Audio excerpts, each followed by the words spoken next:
সামনে কুরবানি আছে। আমরা ঈদুল ফিতর এক মাস রোজা রেখে পালন করি। কুরবানি আমরা পালন করি, আশা করছি আমরা ভালোভাবে পালন করতে পারবো। ওটা ঈদুল আজহা কুরবানির আমাদের কুরবানি পালন অবশ্যই হবে। এটা আমি রাজ্য সরকারের কাছে জানাবো। আমাদের বলছি আজ কদিন পরে কুরবানির ঈদ, মুসলমানদের বৃহত্তম ধর্মীয় অনুষ্ঠান, বিভিন্ন জায়গায় পশু নিয়ে যেতে বাধা দেওয়া হচ্ছে, এই বিষয়টা কিভাবে? দেখেন, প্রত্যেকটা মানুষ যে যার ধর্ম পালন করবে। যদি ইসলাম ধর্মের ভেতরে ওটা যদি জায়েজ থাকে, হিন্দুস্তানে পশ্চিমবাংলার মানুষ যদি সবসময় করে এসে থাকে, তাহলে আমাদের ওটা ঈদুল আজহা কুরবানির আমাদের কুরবানি পালন অবশ্যই হবে। এটা আমি রাজ্য সরকারের কাছে জানাবো। আমাদের এই যে এই রাজ্যের সংখ্যালঘু মন্ত্রী তিনি বলছেন অনেক খারিজি মাদ্রাসাগুলোকে বন্ধ করে দেবেন বলছেন। দেখেন, কে কি বলছে না বলছে আমি আগে শুনবো। আমি তো ব্যাপারটা জানিনি, আমি আগে শুনে নিই তারপরে বলবো। আপনি বিধানসভায় এলেন কিন্তু আপনাদের নেতৃত্ব নেই, কেমন লাগবে? হ্যাঁ, অসুবিধে খেয়েছে, লড়াই হবে। প্রথম মমতা বন্দ্যোপাধ্যায়, অভিষেক বন্দ্যোপাধ্যায়কে ধন্যবাদ জানাই। তারপরে জানাই আমার আমডাঙ্গার সকল মানুষকে আমি ধন্যবাদ জানাই, যারা আমাকে ভোট দিয়ে বিধানসভায় পাঠিয়েছেন। তাদের সবাইকে আমি আমডাঙ্গার সকল ভাই বোনদেরকে আমি ধন্যবাদ জানাই। তারপরে আজকে বিধানসভায় আসলাম, শপথ গ্রহণ ছিল, শপথ নিলাম, সকলের সঙ্গে দেখা সাক্ষাৎ হলো, বেরোলাম। এই যে নতুন সরকার হলো, এই সরকারের কাছে কি প্রত্যাশা করছে, কতটা আশাবাদী? মানুষের পাশে থাকতে হবে, মানুষের কাজ করতে হবে, মানুষ যেটা চাই সেটা দিতে হবে। কদিন পরে কুরবানির ঈদ, মুসলমানদের বৃহত্তম ধর্মীয় অনুষ্ঠান, বিভিন্ন জায়গায় পশু নিয়ে যেতে বাধা দেওয়া হচ্ছে, এই বিষয়টা কিভাবে? দেখেন, প্রত্যেকটা মানুষ যে যার ধর্ম পালন করবে। যদি ইসলাম ধর্মের ভেতরে ওটা যদি জায়েজ থাকে, হিন্দুস্তানে পশ্চিমবাংলার মানুষ যদি সবসময় করে এসে থাকে, তাহলে আমাদের ওটা ঈদুল আজহা কুরবানির আমাদের কুরবানি পালন অবশ্যই হবে। এটা আমি রাজ্য সরকারের কাছে জানাবো। আমাদের এই যে এই রাজ্যের সংখ্যালঘু মন্ত্রী তিনি বলছেন অনেক খারিজি মাদ্রাসাগুলোকে বন্ধ করে দেবেন বলছেন। দেখেন, কে কি বলছে না বলছে আমি আগে শুনবো। আমি তো ব্যাপারটা জানিনি, আমি আগে শুনে নিই তারপরে বলবো। আপনি বিধানসভায় এলেন কিন্তু আপনাদের নেতৃত্ব নেই, কেমন লাগবে? হ্যাঁ, অসুবিধে খেয়েছে, লড়াই হবে। অসুবিধে খেয়েছে। বিভিন্ন জায়গায় গরু নিয়ে কিন্তু তাদেরকে আটকানো হচ্ছে, আর কি বলবেন? দেখেন, সামনে কুরবানি আছে। আমরা ঈদুল ফিতর এক মাস রোজা রেখে পালন করি। কুরবানি আমরা পালন করি, আশা করছি আমরা ভালোভাবে পালন করতে পারবো। ইলিগাল ক্যাটাল হাটটা নিষিদ্ধ করা হয়েছে, তাই নিয়ে কী হবে? কোথায় থেকে লোক কোথায় যাবে? আমার এই বিষয়ে দেখতে হবে, জানতে হবে, তখন আমি বলবো। আমাদের খুব সিনসিয়ারলি পালন করতে পারে। আমি অতীতে 3বার চিফ হুইপ হয়েছি, একবার গভর্নমেন্ট চিফ হুইপ, 2বার অপোজিশন চিফ হুইপ হয়েছি। স্বাভাবিকভাবে আমার দায়িত্ব পালন করার অভিজ্ঞতা আছে। সরকারের দিকে বা বিপক্ষ দিকে আমি নিশ্চিতভাবে আমাদের দলের যে সিদ্ধান্তগুলো সেগুলো মাথায় রেখে তাৎক্ষণিক সিদ্ধান্তগুলো নিয়ে নেব, সেটাই আমি কাজ করি। কোনো আবহাওয়ার পরিবর্তন কিছু আভাস পেলেন? মানে বিধানসভা এতদিনও ছিলেন, আজকের কোনো পরিবর্তন, কোনো কিছু অন্যরকম লাগলো?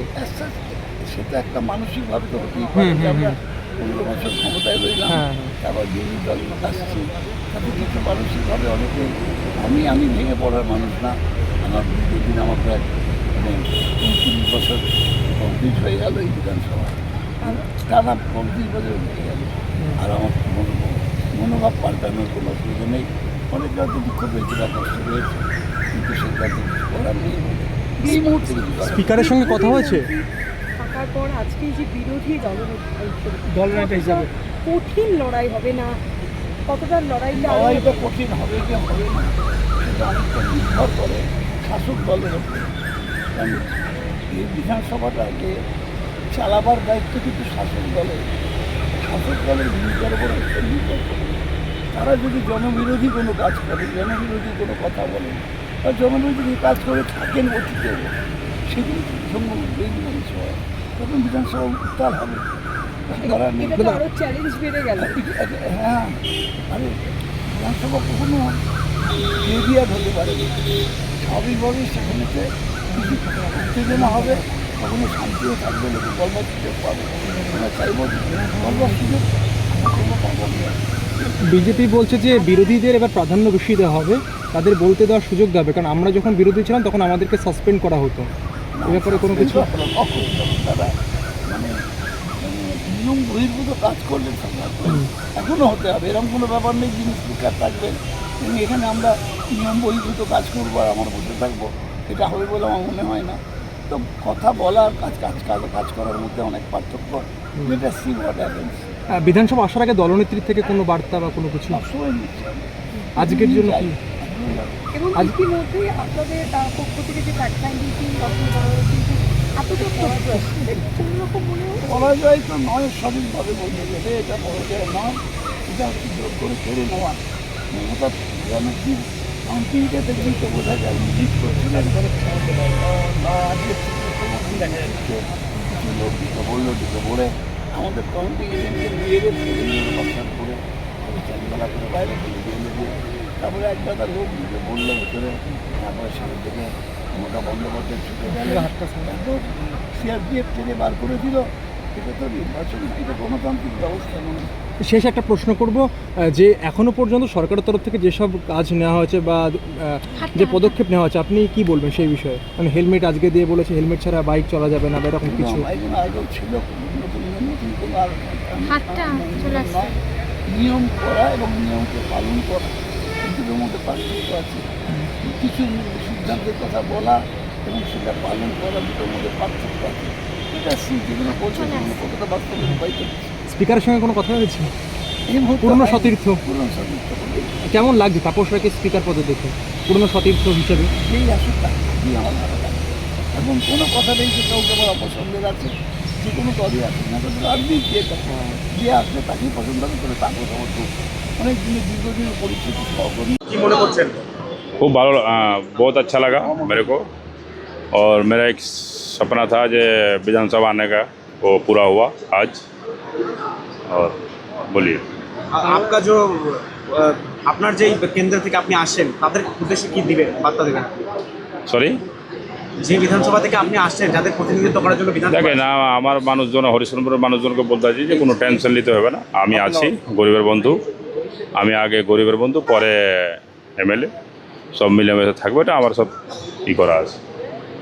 এই যে আপনাদের এবারে সরকার গঠন করতে পারলেন না, কতটা মনে হয় যে উন্নয়ন করতে পারবে?